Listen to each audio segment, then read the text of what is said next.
All right, we're back on the Frenzy and still have highlights from 4 games from this opening night of the high school football season. Take you south now. Coverage in the second half starts with Harper Creek and Loy Norris. The Knights hoping this is the year they end a 10-season playoff drought. Second quarter, 13-0. Loy Norris quarterback Demetrius Greer drops back, tosses, picked off near the goal line by Mike McKenzie.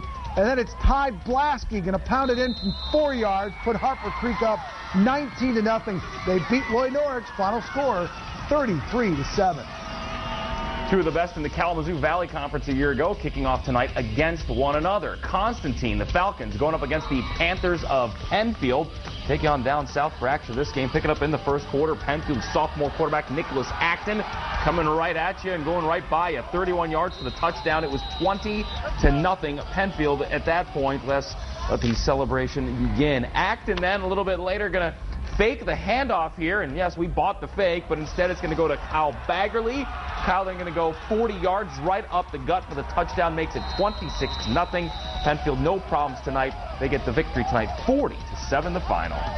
Stop number 9 on this opening night, taking us to Plainwell, where the Trojans, 4-5 a year ago, played host to the defending conference champion Pawpaw Redskins. Redskins opening on the road. Always a tough chore, and no better way to start it off than by returning the opening kickoff of the season. That is number 20. Anthony Harvey gets a hole on the left side and motors 80 yards down the far sidelines to pay dirt. Extra point failed, but Pawpaw had a 6-0 lead just seconds into the game. Late in the first, they strike again. Andrew Buskirk, handoff inside to Julian Butler, number 22, with all kinds of room up the middle. This one would cover 51 yards. It was 13-0. Second quarter, more the same. Again, Butler this time taking it in from 2 yards out, 21-0. It was 28-0 by the half. Buskirk later on the QB keeper. Pawpaw rolling over Plainwell tonight, 42-20. All right, our 10th and final prep stop on this opening night is out in Comstock, where the Colts are trying to bounce back from an off year.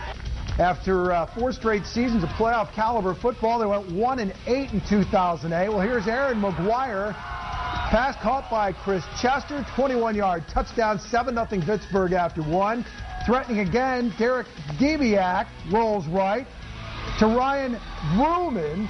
It was a 7-0 lead at the half. Final score in this game? Pop it up there, guys. Vicksburg beats Comstock 14-6. So we had highlights of 10 games for you tonight. Tomorrow we're looking at up to 20. And tomorrow, we had 7 state champions from this viewing area last year. Let's see. We got Rockford Division 1, Muskegon in 2, East in 3, Holland Christian in 4, Oak Ridge in 5, Montague in 6, and MCC also in there at 8. Very good. Those other 6 teams will be opening tomorrow night. Highlights of all their games for you tomorrow night. Also tomorrow at 5 o'clock. Make sure you join us. Jason Terse has got a special story. This is something we're going to be doing a little different this year. It's the Frenzy Project. We're going to get you inside the locker rooms, inside the huddles, just give you a feel what it's like to be a player or a coach on a team. As long as these coaches give us the access, because some get a little bit, not always wanting us in the locker room, but we'll see. So last year, Willie Snead led Holland Christian to an unbeaten season. Of course, he came up from Florida the year before. He was coaching down in Florida, led his alma mater to state championships down there. Came up to Holland Christian, ran that spread offense with A.J. Westendorp. They go unbeaten, win a state championship. What happens then to Coach Snead? He starts getting calls from Muskegon Heights, and at first says, no, I'm not interested.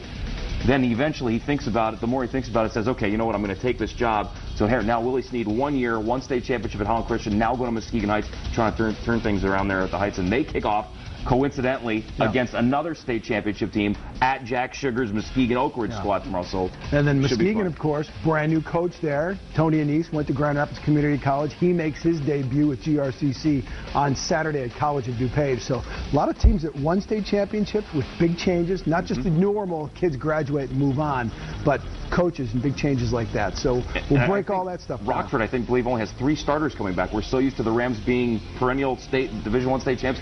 3 starters back. We'll see how they get going. I'm sure Ralph Munger's already said, oh, how are we gonna get a first down? Yeah, they're gonna win a lot of games this year like they always do. Anyway, tomorrow night up to 20 games for you on the Football Frenzy. We've got more of the rest of the day in sports coming up right after this.